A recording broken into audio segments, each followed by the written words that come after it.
Nyika ino ine zvinhu zvinobaya. Vamwe vanotaura mashoko, vamwe vanongoneta, vamwe vanongoita makuhwa, vamwe vanongoitawo zvinongo ndo minzwa yenyika. Vamwe vachati aiwa zvazviite, pamwe zvemushikashika ndo zvinonyatsoita. Vamwe vachati aiwa zvazviita isitiriwe madomasi emacheza, ngatitei zvemadomasi. Vamwe vachati aiwa hatiitei zvechibage. Ndo zvinhu zvakasiyana siyana zvatosangana nazvo. Kubayikana. Vamwe vachati aiwa zigi pamwe zvayauya mari yacho ichokoweka here, aiwa inokoweka nezigi iyoyi. Tapuhwa mukana. Asi ndinovimba kuti tose ndinoda kukurudzirai mose. Mese mauya panapa.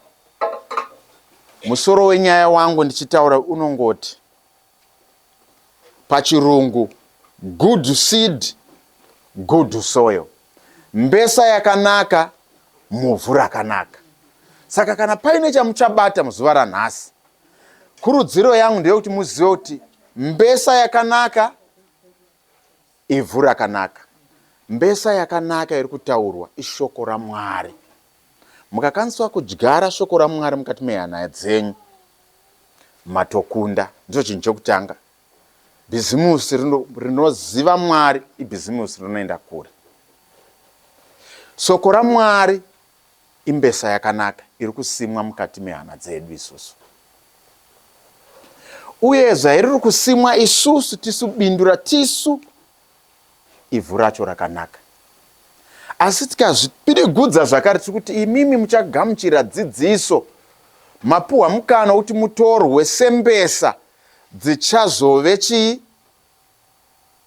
chioniso kana kuti muchazonoparidzira venharaunda kuti takasangana musi wa9, nhasi zuva date ndiani, musi wa8 April, muri mbesa dzichakushwa naiye Mwari kuti muende imimi munove zviratidzo kune nharaunda muchinoparidzira vamwe. Kana mukatadza muchaparidza zvakare, nokuti dzese mbesa ina idzi dzinoparidza. Dzese dzakafara, dzakakushwa, asi ndinovimba kuti pazuva ranhasi muchave vanhu vachakushwa naMwari kunzvimbo dzakasiyana siyana kuburikidza nezvamuchadzidza muzuva ranhasi. Ngatitorei mukana uno tisaurase, asi tive vanhu vanodzidza, vanobata chokwadi.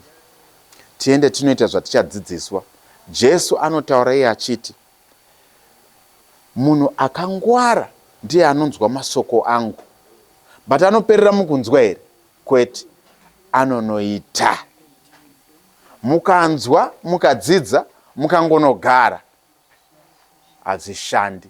Asi mukanzwa, mukabata zvamadzidziswa, mukaenda mukanoita, zvakanzi munhu iyeye akachenjera, ane uchenjeri, anofananidzwa nemunhu anovaka imba yake parusvingo.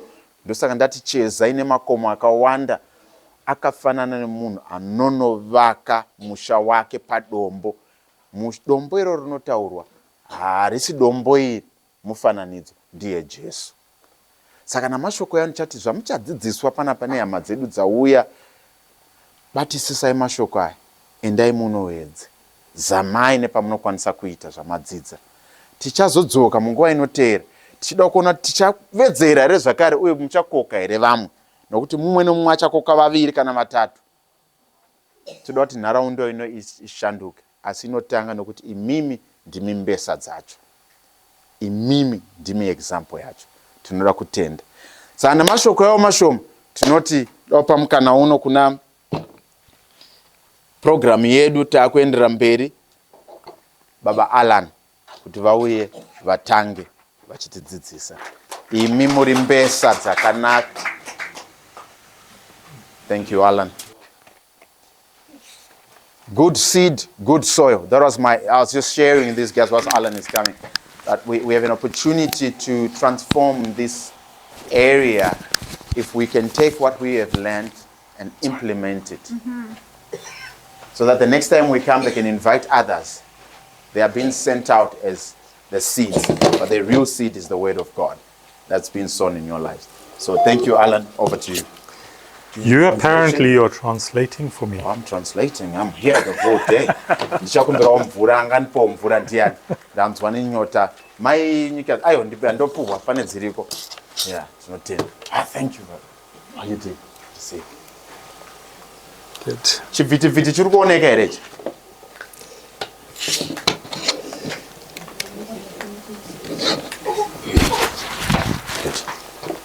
Good. Just letting that get warm there. So mumabhuku enyu paprogramu yedu taakutarisa chirongwa chedzidziso yedu yekutanga chinonzi Broiler training. Naika tinoda kupuhwa muono wokuti huku dzinochengetwa sei huku. Saka ndo zvavachatidzidzisa.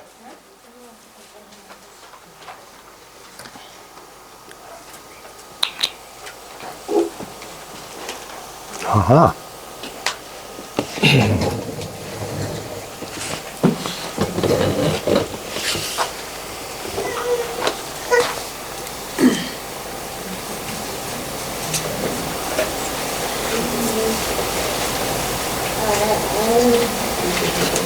Very slow.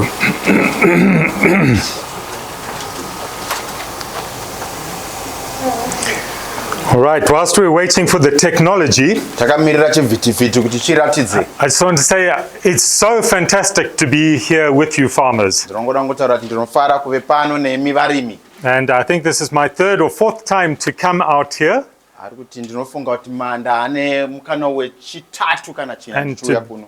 to be a guest of the Mukanyas of Freedom and Percy. Kuti ndiwe pano pamukanya, pamukanga. And I've been here before for chickens. Ndakambouya pano chitaura nhau dzehuku. And also before this was built, we did foundations for farming like Fumfudza down this munda here.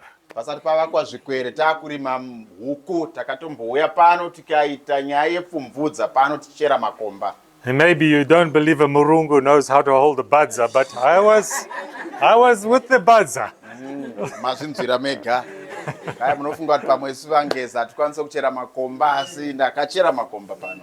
So Inonzi Alan Norton from Bulawayo. Yeah? And I am a very African family because I'm one of 7 children. Ini ndakazvarirwa kuBulawayo. Ndiri mwana wemumhuri medu tiri vanomwe. Now I want to say something when I'm doing my talk today. If you think something is good or exciting or challenging, you are allowed to go my way. Inini pandinoita zvidzidziso zvangu ndinoda kuzivisai kuti kana mukanzwa pandine chidzidzisa chinhu chamafarira kana chinhu chagozha kana chinhu chamusinanzwe munongoti chi? I'm married to Deb. Ndine mudzimai wangu anonzi Deb. 36 years. Tine makore anokwana kuita 30 nechi. You can say my way. Matano. Eh?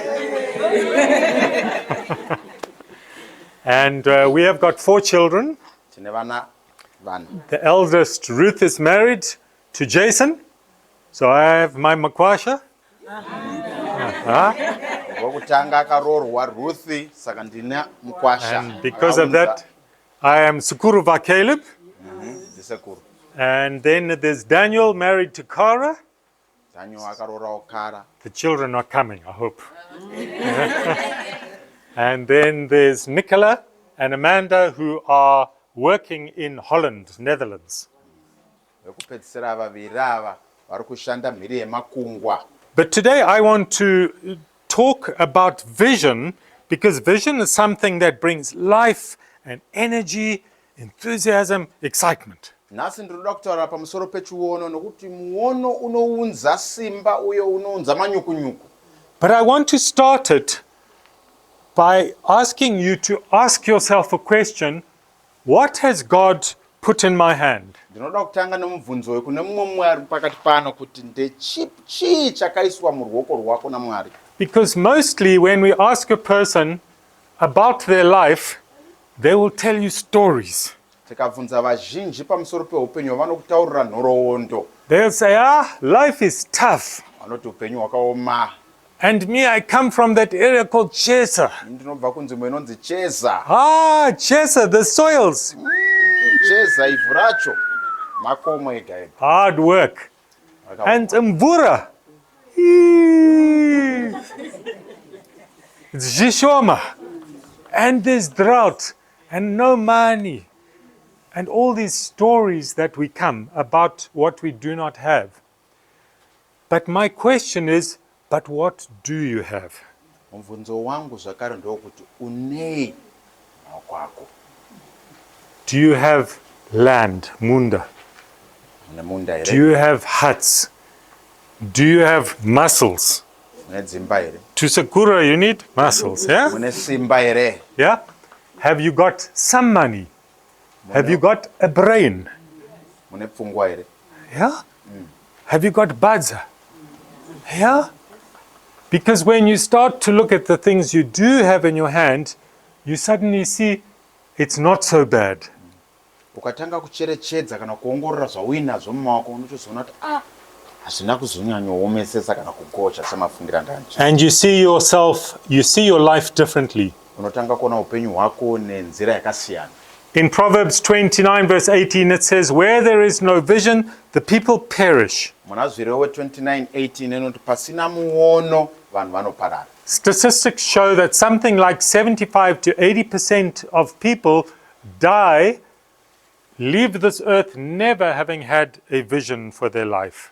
Vanoita zvidzidzo vanoongorora vachiti mapercentage anokwana kuita 70 kana kusvika 80 anoratidza kuti vanhu vazhinji vanozofa kana kubva panyika ino vasina kurarama vaine muono. Which means they've never had the experience of having something that's so exciting that they want to pursue. Vanenge vatotadza kuita mukana wekuti vanokwanisa kuita chinhu chinokwanisa kuvaunzira manyukunyuku mukati meupenyu. So what is your vision? Saka imi muono wenyu chii? So some people talk about vision as something as the Lord sees holistically. Vamwe vanotaura zvakasiyana siyana vachiti vision kana kuti muono ndishe maonero avanoita vachitarisa zvese zvakaringana zvichiendana naizvozvo. It's also another definition is planning the future with imagination and wisdom. Vamwe vanoti kuronga ramangwana tichishandisa njere dzedu nezvinhu zvakasiyana siyana. And sometimes when somebody shares their vision, it's so exciting, even though we think, wow, how on earth can we achieve it? But it's so exciting, we want to be part of it. Vamwe vanoti tikanzwa vamwe vachitaura kana kutsanangura muono wavo vanonzwa manyukunyuku zvakare kana kufara.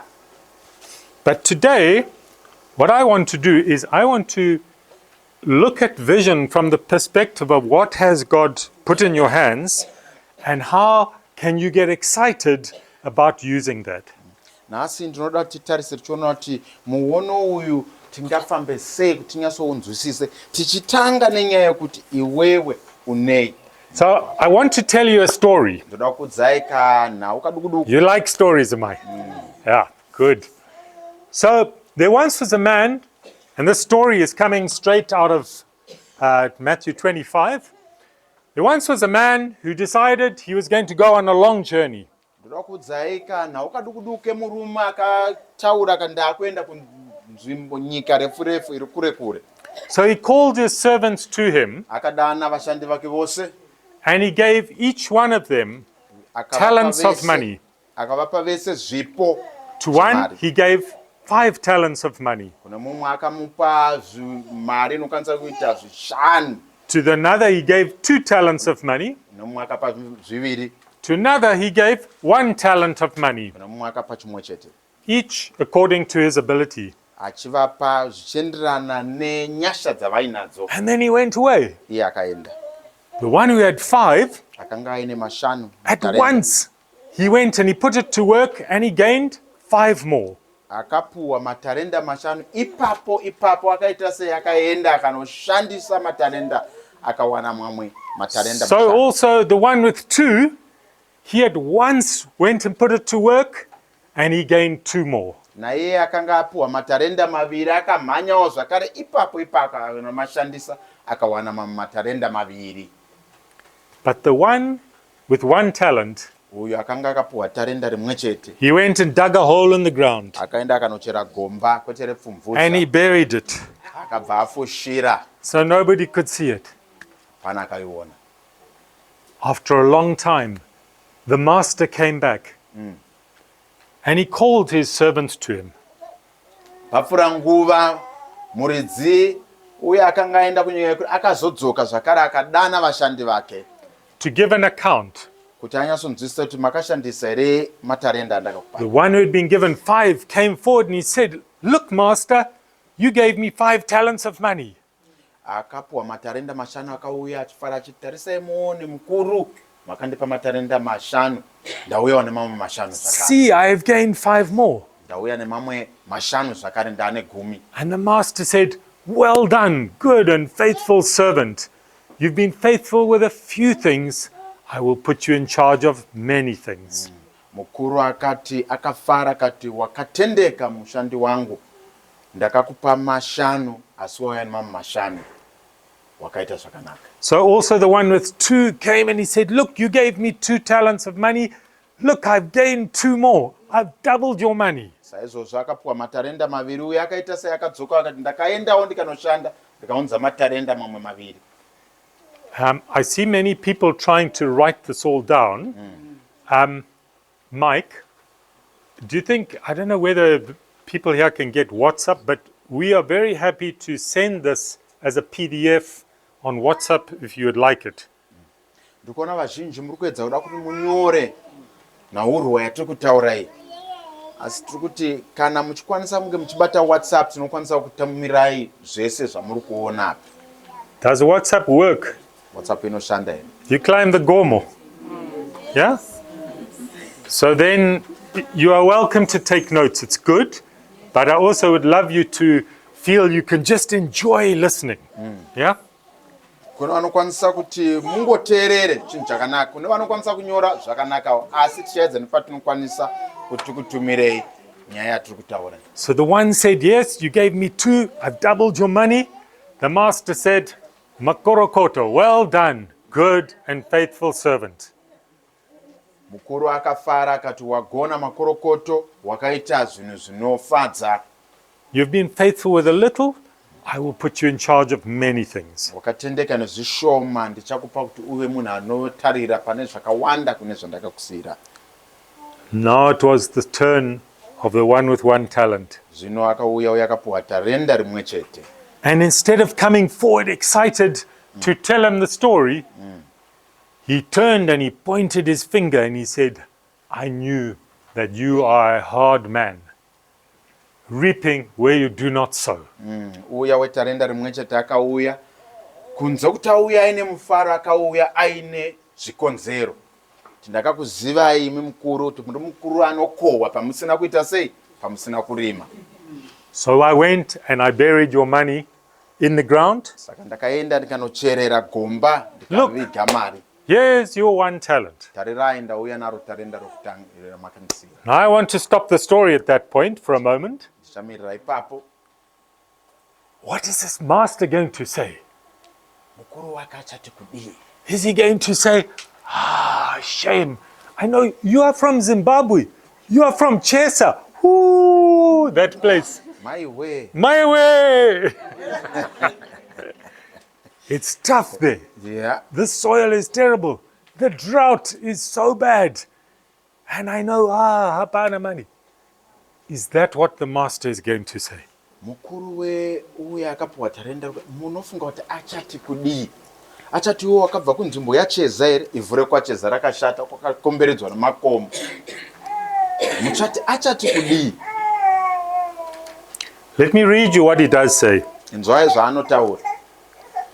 His master replied, "You wicked, lazy servant. Mukuru wake akati iwe mushandi akaipa.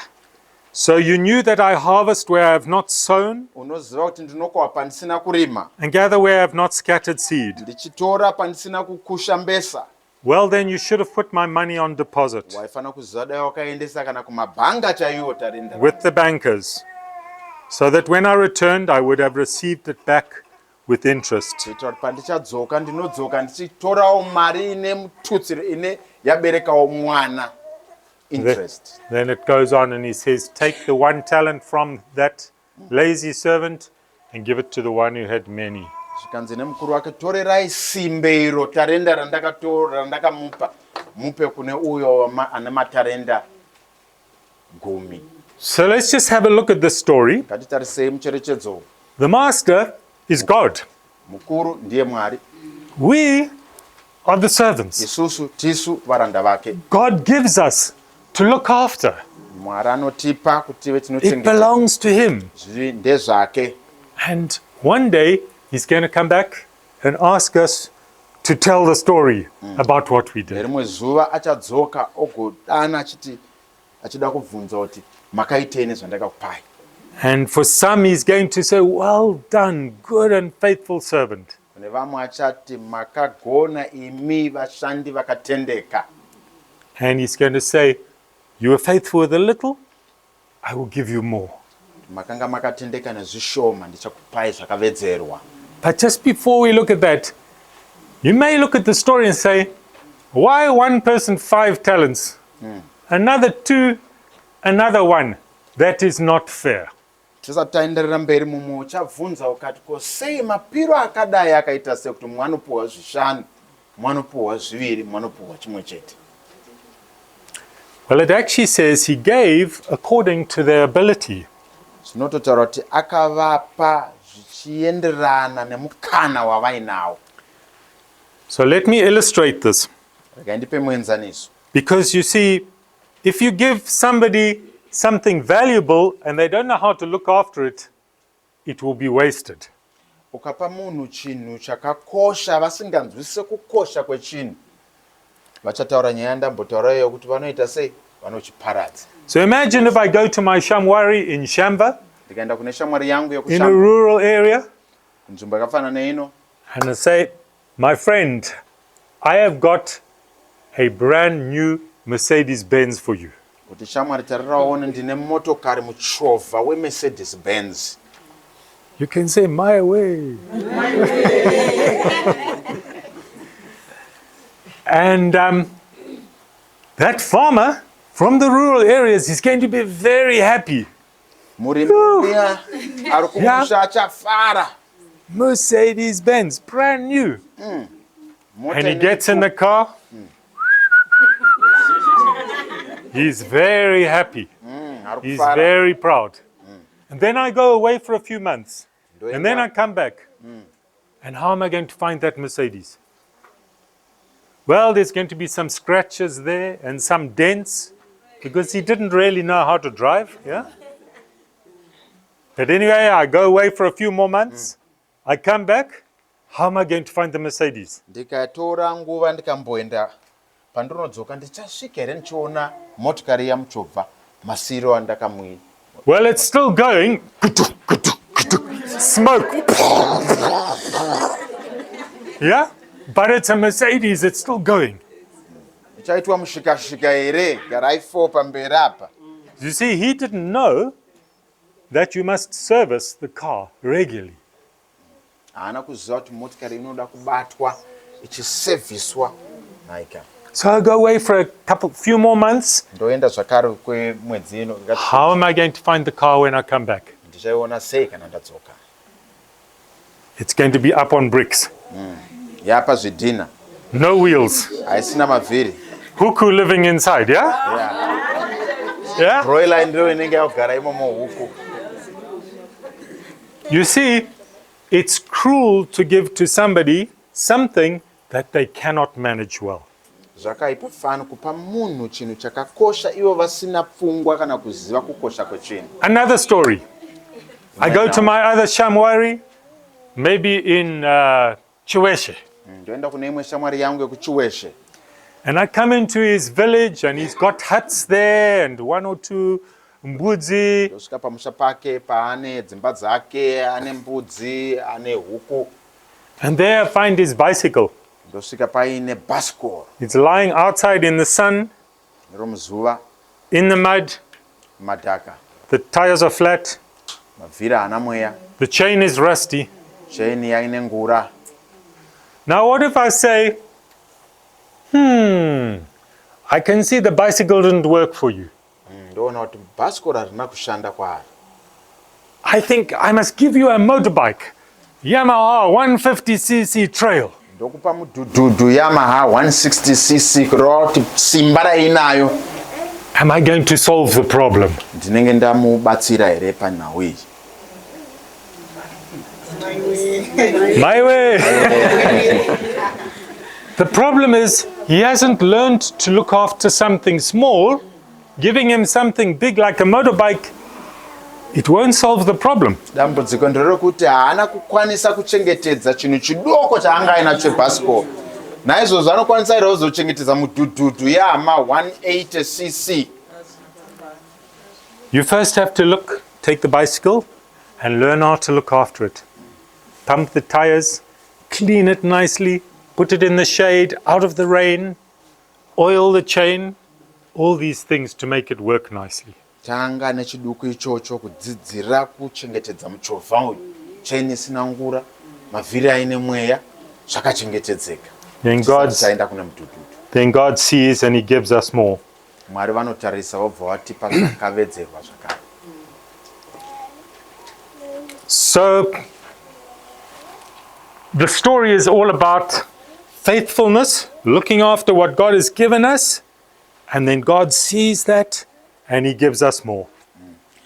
Nyaya yatataura iyi inyaya yekuti tinove vanhu inodzidzisa kutendeka uye vanokwanisa kubata zvinhu zvatinenge tapuhwa tichizvishandisa kuti zvive zvinovandudza upenyu hwedu. So I want to go back. I want to take you first on a comparison. I don't know if you can see this. Pane mucherechedzo miviri yenyika. But it's comparing Zimbabwe with a small little nation called Israel to look at how we compare in being stewards of what God has given us. Tichaita mucherechedzo wenyika mbiri, nyika yedu yeZimbabwe nenyika yeIsrael. Tione kuti zvinombofamba sei mukati menyika idzi. Zimbabwe is 14 times as big as Israel. Zimbabwe yakakura zvinokwana kuita 14 times paukuru hwayo. What province are we here? Is it Mash Central? Iprovince ipi yatiri muno? Mash Central ero vacheza? Mash East. Mash East. So Israel is like half of Mash East. Israel yakakura. It's a small country. Kanyika kadukuduku. Population, we are 15, 16 million. They are about 10 million. A little bit close. Isu takatowanda tiri muma 15 million, 16, 17 years zvino. Ivo vanosvika. Our rainfall, even though we complain about rain, our rainfall is horrible. Mvura inonaya munyika yeZimbabwe yakawanda kudarika mvura inonaya kuIsrael. Israel we are about 450 to 1,000 millimeters of rain. Israel is 230 millimeters of rain. Mvura inonaya muZimbabwe yakafanana kuti 450 kudai kusvika kune chiuru. YekuIsrael inenge yakasvika pa 250. Israel is a desert. Israel igwenga irenje. Zimbabwe, with so much potential, is importing food. These guys, with such challenges, are exporting food. Tarisa imono kuti nokukura kwatakaita nezvatinazvo zvese kuti mvura zvatatsanangura apa isusu tinotounza chikafu, tinotenga chikafu kubva kune dzimwe nyika. Israel neuduku hwayo nematambudziko anosangana irenje zvinototengesa chikafu kune dzimwe nyika. Zvinombofamba sei? My way. Okay, so I want to give you a couple of things to encourage you as well. If you know anything from the Bible, there are so many verses of encouragement. Jeremiah 1 verse 5 says, "Before I formed you in the womb, I knew or chose you. Before you were born, I set you apart." Ndine mashoko mashomanana ekusimbisa kana kuti rusimbiso anowanikwa muvhangeri raMwari, tichitanga nebhuku raJeremiah rataurwa paJeremiah chikamu chokutanga ndima yechishanu inoti, usati waumbwa mumimba yamai vako iwe ndakanga ndakuziva, ndakakusarudza. Usati wazvarwa iwe ndakakutsaura. What that is saying is, before the egg and the sperm formed in your mother's womb, God knew you. Iwe usati waumbwa mumimba yamai vako, Mwari vanga watokuziva kare. Okay, and Psalm 139 verse 13-14 says, "For you created my inmost being, you knit me together in my mother's womb. I praise you because I'm fearfully and wonderfully made." Mapisarema 139 pandima ya 14 inoti mapisarema David achitaura kuti imi makandisika mukandiumba mukandibatanidza pamwe chete mudumbu ramai vangu uye ndakagadzirwa zvinoshamisa uye zvakaisvonaka. The picture is that when you were formed in your mother's womb, it's like the hands of God were there shaping you and molding you. Mufananidzo watinawo ndewo kuti Mwari ndiwo vakanga vachikuumba iwewe mumimba yamai vako. Madzimai munozviziva zvese izvi. Genesis 1:26-27 says, "So God created man in his own image. In the image of God he created him. Male and female he created him." Genesis Them. chikamu chokutanga ndima ya 26 na 27 inoti Mwari akasika munhu nemufananidzo wake. Nemufananidzo wake Mwari akasika murume nomukadzi akavasika ari iye. Do you remember some years ago there was a competition in Zimbabwe for Mr. Ugly? Muchaziva munguva yapfuura makamboitika mumwe mutambo murume akashata. Imagine the winner of that going to God and say, "I'm Mr. Ugly." Funga ipapo kuti munhu uye akahwina mutambo woenda kuna Mwari achiti ini ndakashata.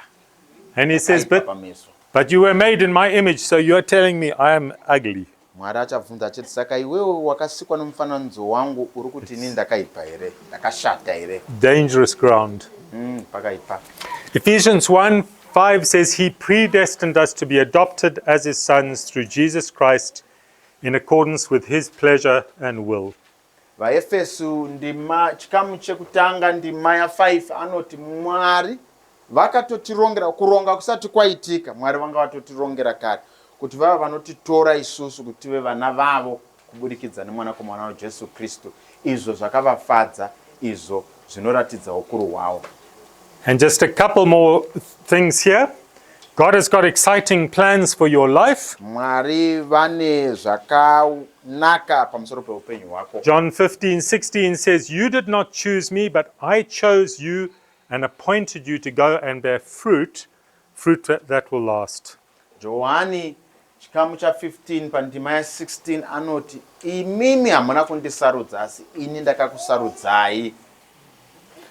In Jeremiah 29:11 says, "For I know the plans I have for you, declares the Lord, plans to prosper you and not to harm you, plans to give you a hope and a future." Jeremiah anodzoka zvakare pana 29:11 achiti ndinoziva pfungwa dzandinadzo pamusoro peupenyu hwako. Pfungwa dzokuti unoita sei ubudirire uye unova neupenyu hunoendeka. So God has got a journey for you, a race marked out for you. We want to help you find your race and run it with all your heart. Mwari vane rwendo rwako rwakakurongera. Chikuru Mwari vanoda kuti uzive rwendo irworwo. So that one day you might stand before him and hear these words, "Well done, good and faithful servant." Kuitira kuti panguva ichazoteera uchazonzwa mashoko aya achabva kuna Mwari achiti wakagona iwe mushandi wangu akatendeka pane zvishoma zvandakakusiyira. Pinda mumazambara uye unofadzwa nezvandiri nazvo zvandakakugadzirirai. So going back to this question, what has God put in my hand? Todzokera kumubvunzo uya Mwari vakaisa chiko mumaoko ako. And maybe that can be some homework for you tonight or sometime. In your books you can write down, what has God put in my hand? Make a list of all the things, acknowledging that. Makasununguka kunyora mubvunzo uyu kuti kana tabva pano munofungisisa zvakare pamusoro pemubvunzo uyu muchiti zviro kwazvo Mwari vakaiseiko mumaoko angu. But imagine that you've got 2 cows, they're worth $1,000. Chimbofunga apa une mombe mbiri dzinokwanisa kunge Or maybe pa value kana chiti value dzinenge dziri pa chiuru chamadola mombe mbiri idzodzo. or maybe one cow worth $500, kana mombe imwe chete inokwanisa kukupa or, $500 or 2 tons of maize, which is worth about kana chibage $500. chinokwanisa kukupa mari yakafanana ne500 zig. Or maybe you've got some. Zig yasvika here kunoku iri kuuya, don't worry, taitaura musi wechishanu. Or maybe there's some mbudzi worth $100, or $10. You know that even the poorest person can find $10. So let me show you what you can do with these. So what I want to do now is show you little models of how you can take one of these investments and through cyclical investment make the money grow. Ndoda kupai mucherechedzo wekuti kana nezvatiri kutaura pano unokwanisa kuita sei kana uine mari yakafanana neizvozvo, kuti unokwanisa kuivandudza seiko kuti ive inobuditsa zvakawanda pane zvaunenge uinazvo. So the first model I want to look at is broiler chickens. Chokutanga chatataura ihuku dzinonzi broiler, mabrera. And today most of the focus of the training on the technical side from Mike and me will be on broiler chickens. Zvatichatatarisana nazvo mukudzidzisana kwanhasi inyaya dzehuku dzinonzi mabroiler, tichibetserana naMike. So how this works is over here you can see the capital cost is $150. For every chick you buy, you're going to need to invest money in things like drinkers and feeders and so on. Chokutanga tichaona kuti mari yokutanga yauchapinza mubhizimisi rehuku imari inokwanisa kuita $100 yekuAmerica kwabva Jane. And for every chick you buy, you need about $3.80 worth of feed and medications. Saka panhiyo imwe chete uchada madhora anokwanisa kuita $3 achakwanisa kupa chikafu uye nemishonga inodiwa kunhiyo iyoyo. And in this model we're working with each chicken is sold for $6. Tichitarisa mufananidzo tiri kuti model inotidzidzisa kuti huku iyo kana yasvika painenge yanzi yakuda kunokovewa unowana $6. And I'm going to show you the figures for cycle 1, 2, 3, 4, 5. Tichatarisa ma-cycles kana zvatinenge tichiita pakuti tichibuda muyokutanga cycle tichienda mune imwe. But I think now when I give figures, if there's a dollar sign, you don't need translation. Eh? I think we all understand that. Know. So in the first cycle, you've got $500, maybe from selling a cow, or selling some maize, or maybe you've just got the cash. So you invest that in 90 chicks. You have to spend $135 on capital, on your drinkers and feeders. $342 on your running costs, your feed and things.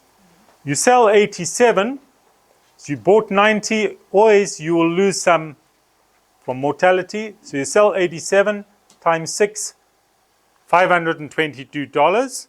Now just remember you've already got some money invested now in capital, so your business has already grown.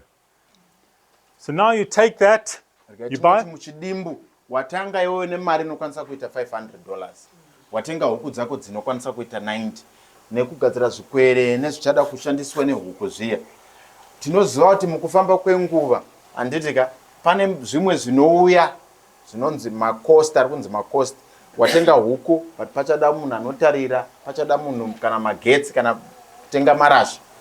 Saka uchazopedzisira wasangana nedambudziko dzimwe nguva dzimwe dzinofa asi pafa nhatu wakatenga 90 waane 87 wodzitengesa ne$6 ndo mari yawaitai 522 muchidumbu. So you take the 500, you invest it in 112 chicks, you buy capital, you buy running costs, you sell 108, you get $648. Woita zvakare zvaunenge wambotanga pacycle yekutanga wotenga dzangani dza 112 woita sezvawamboita pekutanga uchaona kuti mari icharamba ichiita sei ichisimuka yava pa 648. So you take the 648, You invest it, cycle 3, 138 chicks, some money capital, some money operating costs. You sell 134. You now got $804. Muri kuona kuti kuramba ichikwira ichienderera naika ndikainditi vatsanangura nokuti zvakajeka. So now you go to cycle 4, 173 chicks. Some money on capital, operating costs. You are now turning over $1,000. Ukaita watenderedza Maria kangani ka4 wakukwanisa kutengesa huku dzakura dzapa 167 wane churu chamadhora. So you take this and you invest it in cycle 5, 211 chicks, some capital, some operating costs. You sell 200. You're now turning over $1,200. Ibhizimusi marona wamusaiko yechishanu uri kungoramba uchiita zvimwe chetezvo watengesa huku dzakwana kuita $200 wakuwana mari madhora 1,200. So not only have you got that, but you've got all that money invested in equipment. So it's capital, it's worth something in the business. Hauna mari chete asi une zvimwe futi imwe mari yauinayo yezvinhu zvaunenge watenga zvakafanira kuti madzichadyira madrinka madzichamwira nezvimwe zvakasiyana siyana. You started with 500. You've now got 1,200 plus about 400, about 1,600 after 5 cycles. Wakatanga nemari inokona kuita mangani? Mari yamakatanga nayo mane mari yezvino plus mukada kupadanidza nemari yezvinhu zvamunokwanisa kutengesana. Mati mauda kubuda muhuku andimunotengesa zviya zvavanenge vachizvidyiro zvehuku ndio iri kunzi capital naAlan. So is that a good business? Business rakanaka. Yeah? Now you made this. Now I want to tell you the secret. There are 2 secrets to making this work and to be successful. Pane zvinhu zviviri zvamunofanira kubatisisa kuti zvinhu zvinyatsobude zviendeke. The first one is to do everything to a very high standard. Chinhu chokutanga kuita zvinhu namazvo nestandard yepamusoro. And that's why we are here today. And Mike will be teaching you later on brooding standards. Listen carefully and apply that. Naizvozvo taunganira tive tinodzidziswa zvinhu izvozvo kuti brooder muchauya nhiyo chii chinofanira kunge ungazvigadzire sei kuti dzisafe. So the second secret is this. I was deliberately ignoring this column when I was talking. It says living expenses. Chakavanzika chechipiri ndechekuti ndanyatsoita ndichinyatsoziva zvangu kuti ndanga ndisingadi kubata nyaya iyo inonzi running cost. Zvinhu zviya zvino macost anouya munotano. You see it's this one, hey? It's the living expenses. Living expenses. Living expenses. Yeah. You see, the danger is when you sell your first batch of chickens, you suddenly got a whole lot of money and you got, ooh, I would love to buy that new dress. Huh? Or the mafushwe hair. Yeah? Yeah? Or a nice new wheelbarrow.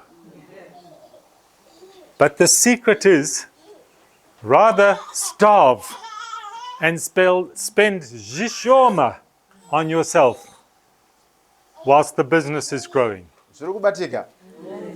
Kwai chakavanzika chechipiri chakakosha. Ndokuti kana wagamuchira mari uchiiona unongochiti ndazobuda. Asi mari inoda kuti wewe uri munhu akaita sei akadzikama. Usakasika wamhanya kuti unoise mufusha wataurwa kana unotenga roko kana wheelbarrow kana bhara. Asi chimbodzikama ndosaka hana kuisa manhamba uchidzorera mari mubhizimusi. Unongotorawo mbichana. Because at some point you'll get to a size and you say, it's big enough. I don't need to grow anymore. Then all the profit is for your pocket. Nokufamba kwenguva uchazoona kuti kana wakura wasimba mubhizimusi uchazotanga kuona kuti aiwa mari iri kuita sei iri kupinda. Yaakupinda muhomwe ndiyo ya profit. All right, another model. This is layers. So imagine that you have got $1,000 selling to Mombis or however. So you buy 100 point-of-lay birds at $10, it's $1,000. They can probably understand enough. Tautarisanya huku dzinokandira. Watanga zvakare nemari iya, ndinoda ngoti tingoti muchidimbu kuitira tifambe, tikutarisa huku dzinokandira.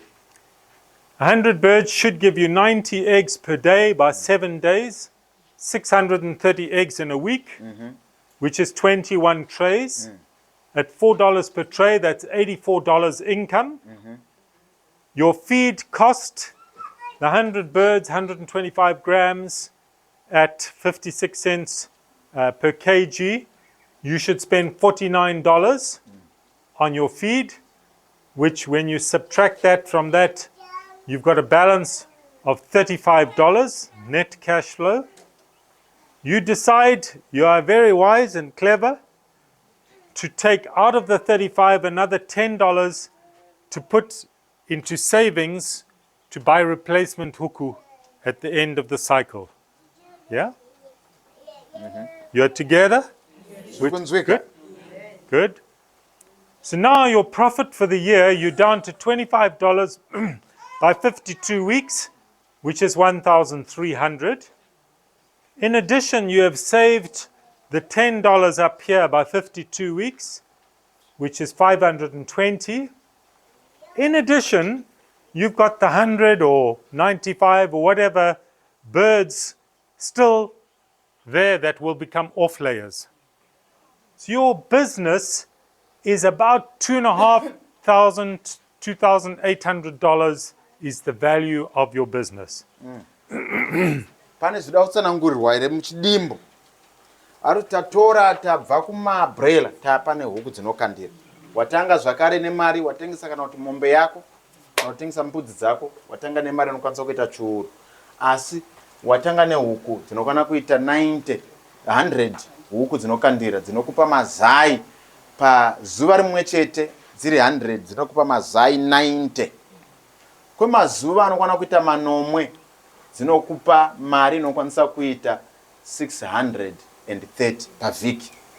Uyezve ukatarisa kuti tray imwe chete inotengeswa ne$4, uchaona kuti muvhiki une $84. Saka tinoramba tichingoita zvakafanana nekumabroiler. Musiyano uri apa ndokuti dzinokandira, idzi ndedzenyama. Uyezve ari kuti iye uchazosara nehuku dziya dziri kukandira, hadzizoraswi kana dzikamira kukandira nai. Dzinoitwa sei? Dzinotengeswa. Saka ari kuti ndo imwe mari iri kupinda mukati mehomwe. So, Business. How much did you start with? $1,000. You ended with about 2,500 after 1 year. Is it a good business? You can say, my way. All right, here's another one with tomatoes. So imagine you've only got $10. With $10, $5 will buy you 100 tomato seedlings. The other $5 you can spend on fertilizer and some chemicals. So you have invested $10. You together with me? Yeah? Your return, one tomato plant should yield 4 kgs of tomatoes. So 100 times 4 is 400 kgs. At 20 cents, your turnover should be $80. You started with $10. $10 to $80, is it a good business?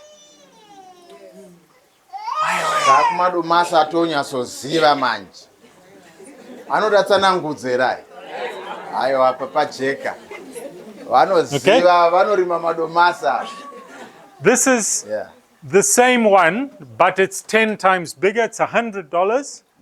So it's $50 on seedlings, $50 on fertilizer and chemicals. So you invest $100, but now you are clever. You say, ooh, my project is much bigger.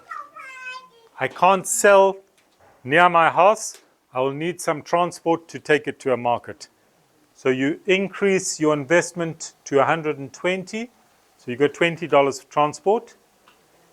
1,000 plants times 4 kgs, 4,000 kgs at 20 cents, $800. You invested 120. Oh boy. Oh boy. Mucherechedzo wemadomasi zakarasi taita zvakapetwa zvinokwana kuita kangani ka10 waakuti handichangotengesere mumaraini ndakutoendesa kumusika pashowgrounds kana kuti kumbari. Okay, here's another model. I think this is my last model, and then we've got a few things just to close. So imagine you sell 2 cows, you get $1,000. You choose to spend half of that, $500, to buy an irrigation kit. This leaves you $500 for seedlings and fertilizers, which you can buy about 2,000 seedlings. 4,000 seedlings times 4 kgs, 16,000 kgs is what you will harvest. By 20 cents, 3,200. You invested 1,000. Half of which is in irrigation. So you invested 1,000, you've got $3,200 turnover, plus you've got an irrigation kit worth $500. Apa taakuita madomasi taakuita zveirrigation zvekudiridzira. Hapana chachinja kungo taakudiridzira uye uwandu ndo hwakura. Asi munozoona musiyano wacho kuti mari ichazouya pakupera kwenguva inenge yakawanda. Okay. So, getting started, I think I'm going to skip that.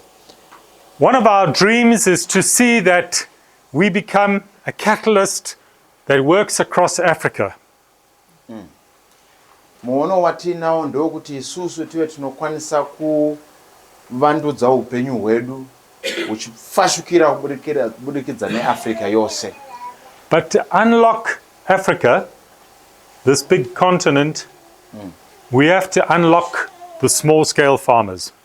Kuti tive tinozarura Africa yese kwatiri tinotanga nevarimi vaduku kuti vape mukana sezvatirikuita nhasi. Which requires models like I've just been showing you.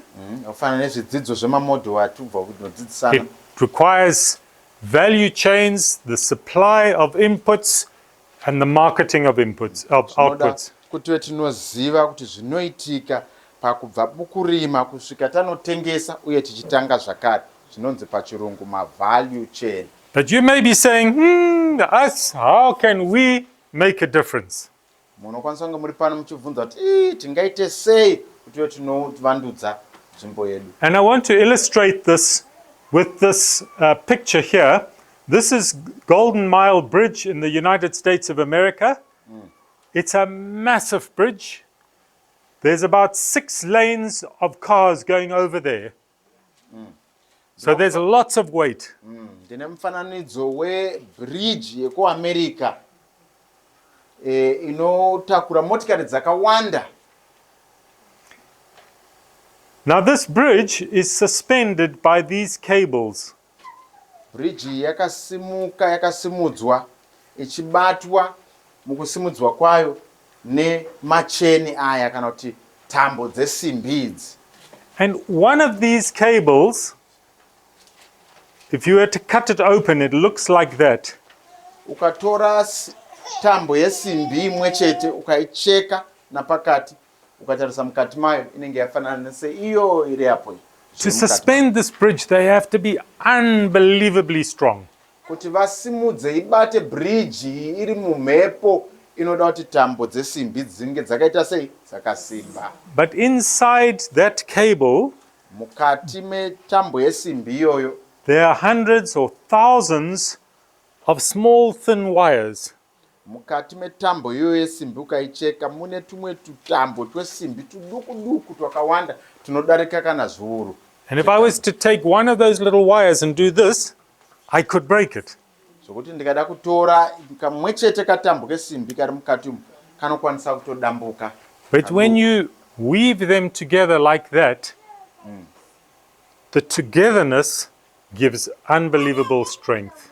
Asi ukatora tambo dzesimbi dziduku idzodzo ukadziruka pamwe chete dzinoudza tambo yesimbi imwe chete yakaita sei yakasimba. So when you come together, you get strong. Saka tikauya pamwe chete tikaita mushandira pamwe chete tinoita sei tinounza simba. These two pictures, this picture represents borrowing money. Mufananidzo uyu unoratidza kukwereta mari. So sometimes borrowing money is good, Dzimwe dzenguva kukwereta mari chinhu chakanaka, but mostly it's not. asi nguva zhinji hachisi chinhu chakanaka. Because borrowed money has this nasty habit that it just seems to disappear down a hole. Nokuti mari yakakweretwa ine kamuitiro kainoita kuti ukaikwereta inongodisappear. So unoshati chii chaitika. Maibata. You know, eh? And you know, the Bible says the person who borrows is a slave to the lender. Do you want to be a slave? Bhaibheri rinoti kune uyo anokwereta achave muranda uyo anoita sei waakwereta. So this picture represents what we'd encourage you to do is grow your business like I've just shown you. Grow it, that's small. As it bears fruit, you take the profit from that, you reinvest, and you build your business. Saka kurudziro yangu ndeyekuti tive tinorima mabhizimisi edu akure kubva pauduku hwawo kuti tisave tinopinda muuranda hwokukwereta. And then finally, I just want to show this also a picture to encourage you about working together. Mufananidzo wokupedzesera ndewokuti ndive ndinokupai rusimbiso rwokuti tishande pamwe chete. You see, people who want to go places in the world, this is how they do it. They climb on others so they can get to the top. Munyika yatiri kurarama, nzira yekuti uende pamusoro ndeyekutsikirira vamwe, uchidzvanyirira vamwe kuti uwe unoenda pamusoro. We encourage you rather to join forces, join hands, and work together. Isu tinokurudzirai kuti mubatane maoko tishande pamwe chete mumushandira pamwe unosimudzira nzvimbo yedu. Tapedza. Well done for the translator. Thank you. Tapedza. We have finished, Jane. Right, so brilliant. That's no more yanditika. Ndofunga zvabatika nai. Regai tidai so pano tidai. Ezvinonguva dzedu dza 11 o'clock. Regai timbotoro mafemo naika. Freedom takamira sei panyaya yekuti mbowane choku 3 minutes. Okay. Saka regai tipe pa 3 minutes mashoma vachigadzira kudya. Ndichakumbira kuti kana paina ane mubvunzo pane zvataurwa maringe nenyaya yemuono. If there are any questions, please, I'll ask you guys just to ndokumbira kuti muwe munobvunza. Pana ane mubvunzo here? Vacheza, zviri kubatika here? Hapana mubvunzo. Pane mubvunzo? Hapana. Right, regai ndibvunze inini. Right, Jane achiuya regai ndibvunze inini. Chokutanga, chii chamabata chinhu chimwe chete pane zvadzidziso? I wondered what that sound was. I don't know. Switch it off. Yes, man. You couldn't have set me up better. Yes, noda tishande nesimba tipachipa chokwadi. Good. Tikashandisa mari shoma handiti. Then usingazvimaximiza wanda tingatoshandisa yesibhana. Ndizvozvo ukatanga nezviduku ukave wakatendeka uine inonzi pachirungu discipline, usakasike wadya mari uchiti yese ndakamboitawo kamwe katakshop ndaidya yese pamupini yeholding handisisina, munozviziva. Saka that is a good example. Yes, man.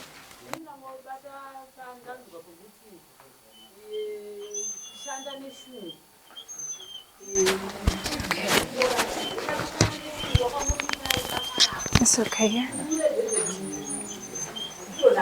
Ichoada.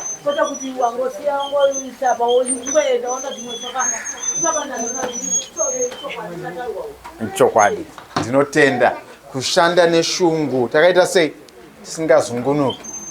Inini ndanzwa kuti wakararama uri muzvikwereti unogaurura. Chikwereti hachina kumira mushe. Ukava munhu wezvikwereti ndozviziva madzimai tinoita chimbadzo. Ukapinda panapa ndichatora chimbadzo pano kuti ndibhadhare kunoku, ndotora apa kuti ndibhadhare sabhuku, ndobva kwasabhuku ndonobhadhara ubudi. Zvinorema, ndinoziva fizi dzinouya. Right, ndichakumbira tisimuke tese. Ndoda timboite kamutambo kadukuru kuchakamirira Jane. We will start just now. Chimboisai mabhuku enyu pasi. Handiti ka